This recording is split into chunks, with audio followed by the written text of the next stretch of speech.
Assalamu alaikum everyone. The topic of today's discussion is which foods to eat to sustain energy during Ramzan. कौन से ऐसे foods हैं जिनको हम खाएं रमज़ान में तो हमारी एनर्जी जो है वो थ्रू आउट दी रोज़ा जो है वो बरकरार रहे और हम एनर्जी ड्रेन ना हो। तो आज की वीडियो में हम इस चीज़ को थोड़ा सा डिस्कस करेंगे।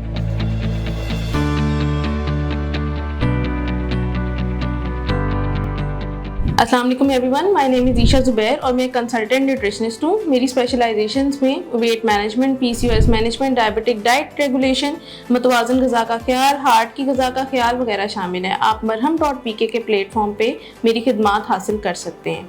The topic of today's discussion is basically कि कौन से ऐसे फूड्स हैं जिनको हम रमज़ान में जो है वो खा के अपनी एनर्जी को बरकरार रख सकते हैं, कौन से ऐसे फूड्स हैं जो हमें एनर्जी ड्रेन नहीं होने देते।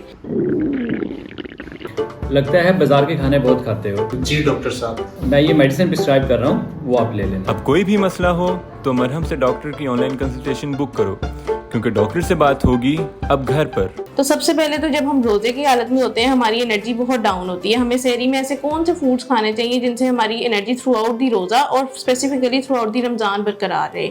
हम कुछ उन फूड्स को देखते हैं। सबसे पहले तो डेट्स, खजूर जो है वो आयरन का, फाइबर का और नेचुरल शुगर्स का बहुत अच्छा सोर्स है।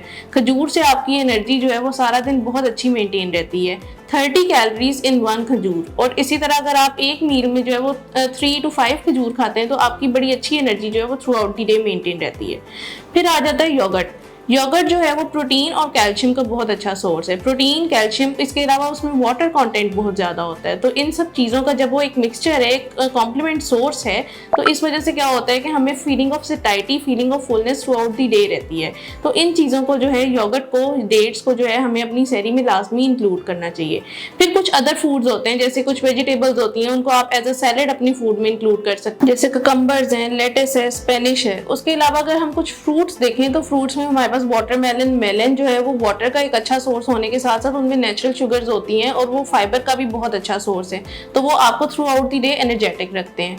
बनानास इस सेंस में बहुत इंपॉर्टेंट यूज होते हैं। बनानास को लोग as a good source of energy use करते हैं, लेकिन अगर आप वेट लॉस में हैं तो I would not recommend banana. Instead आप उसके वाटरमेलन यूज कर सकते हैं।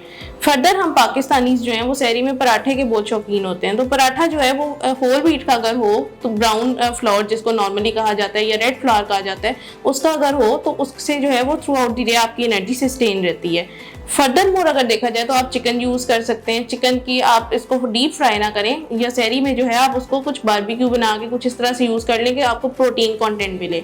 एग्स इस सिलसिले में जो है वो बहुत इंपॉर्टेंट रोल प्ले करते हैं। एग्स में ओमेगा 3 होते हैं। एग्स में जो है वो गुड प्रोटीन होता है जो आपको सारा दिन जो है वो फुल रखता है, और प्रोटीन कंटेंट जो है वो बॉडी का वो लूज नहीं होता, मसल लॉस नहीं होता। तो eggs, paratha, whole wheat flour, oats, इसके अलावा दलिया एक बहुत इंपॉर्टेंट सोर्स है। दलिया जो है लोग अक्सर उसको बनाना के साथ स्मूदी के तौर पे भी यूज़ करते हैं। तो ये दोनों चीज़ें अगर हम कंबाइन करते हैं तो हम कितने एनर्जेटिक रहेंगे रमज़ान में। इसके अलावा हम अपना वाटर इनटेक को जो है वो रमज़ान में पूरा रखें तो हम उससे भी जो है वो बहुत एनर्जेटिक रहेंगे। वो हम मिल्क की फॉर्म में भी ले सकते हैं, योगर्ट की फॉर्म में भी ले सकते हैं, रेगुलर वाटर भी ले सकते हैं, कोई भी।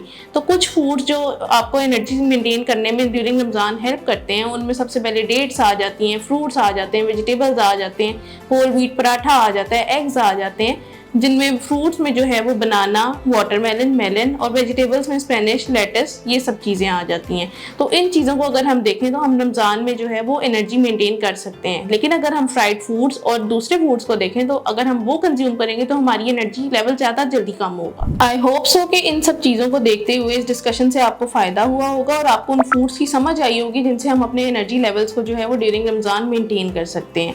तो अगर हम इसी इंटेक पे रहे तो हमारी रमज़ान की एनर्जी कभी भी ड्रेन नहीं हो सकती। Have a blessed Ramzan. Thank you so much.